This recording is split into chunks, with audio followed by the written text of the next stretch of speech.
ನಾನು ಅನ್ನಪೂರ್ಣ ಹಿರೇಮಠ್ ಬೆಳಗಾವಿಯಿಂದ. ಎಲ್ಲರಿಗೂ ಶರಣು ಶರಣಾರ್ಥಿಗಳು. ನಾನೇ ರಚಿಸಿದಂಥ ಒಂದು ವಚನ ನಿಮ್ಮ ಮುಂದೆ. ತಿಪ್ಪೆಯ ರಸಹೀರಿ ತಿಪ್ಪೆಯ ರಸಹೀರಿ ಹೂಗಂಟಿ ಹೂವರಳಿಸಿ ಪರಿಮಳಿಸುವಂತೆ, ಹೂಗಂಟಿ ಹೂವರಳಿಸಿ ಪರಿಮಳಿಸುವಂತೆ. ಎಣ್ಣೆಯ ಸವಿದು ಬತ್ತೆಯ ಸುಟ್ಟುಕೊಂಡು, ಎಣ್ಣೆಯ ಸವಿದು ಬತ್ತೆಯ ಸುಟ್ಟುಕೊಂಡು, ಕತ್ತಲೆಯ ಗಾಢತೆಯನ್ನು ನುಂಗಿ ಗಾಢಾಂಧಕಾರ ಹೋಗಿಸುವ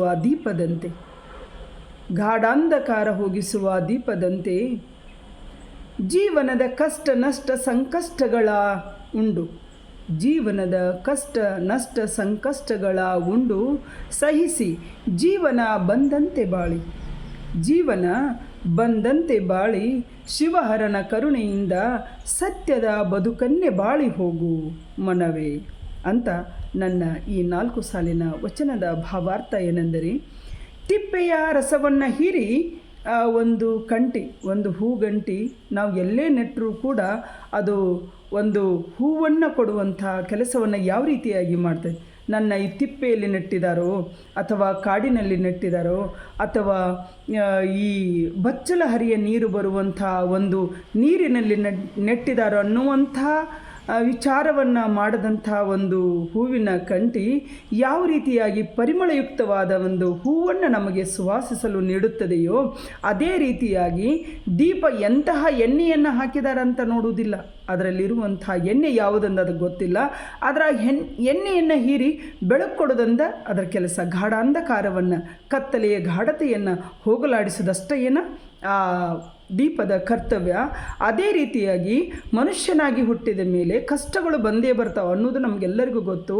ಅದೇ ರೀತಿಯಾಗಿ ನೀನೇನು ಮಾಡು ಮನವೇ ಅಂದ್ರೆ, ಜೀವನದಲ್ಲಿ ಬರುವಂಥ ಈ ಕಷ್ಟ ನಷ್ಟ ನೋವು ಸಂಕಷ್ಟಗಳನ್ನು ಎಲ್ಲವನ್ನೂ ನುಂಗಿ ಜೀವನ ಹೆಂಗೆ ಬಂದತಿ ಹಂಗೆ ಅದನ್ನು ದಿಟ್ಟತೆಯಿಂದ ಧೈರ್ಯದಿಂದ ನೀನು ಎದುರಿಸಿ ಒಳ್ಳೆಯ ಜೀವನವನ್ನು ಸತ್ಯದ ಮಾರ್ಗವನ್ನು ಬಿಡದೆ ಶಿವಹರನ ಕರುಣೆ ನಿನ್ನ ಜೊತೆ ಇದೆ ಅನ್ನೋದನ್ನು ಒಂದು ನೀನು ಮನಸ್ಸಿನಲ್ಲಿ ಇಟ್ಟುಕೊಂಡು ಏನು ಮಾಡು, ಒಳ್ಳೆಯ ಬದುಕನ್ನು ಬದುಕಿ ಹೋಗು. ಯಾವ ರೀತಿಯಾಗಿ ದೀಪ ಉರಿದು ಜಗದ ಗಾಢಾಂಧಕಾರವನ್ನು ಹೋಗಲಾಡಿಸುವಂತೆ ಮತ್ತು ಹೂವರಳಿ ಈ ಸುಗಂಧಯುಕ್ತವಾದಂಥ ಪರಿಮಳವನ್ನು ನಮಗೆ ನೀಡಿ ಹೋಗ್ತಿದ್ಲ, ಆ ರೀತಿಯಾಗಿ ನಿನ್ನ ಬದುಕು ಕೂಡ ನೀನು ಮಾಡಿಕೊಳ್ಳುವ ನಿಟ್ಟಿನಲ್ಲಿ ನೀನು ಸಾಗು ಮನವೇ ಅಂತ ಹೇಳುವಂಥ ಒಂದು ವಚನ.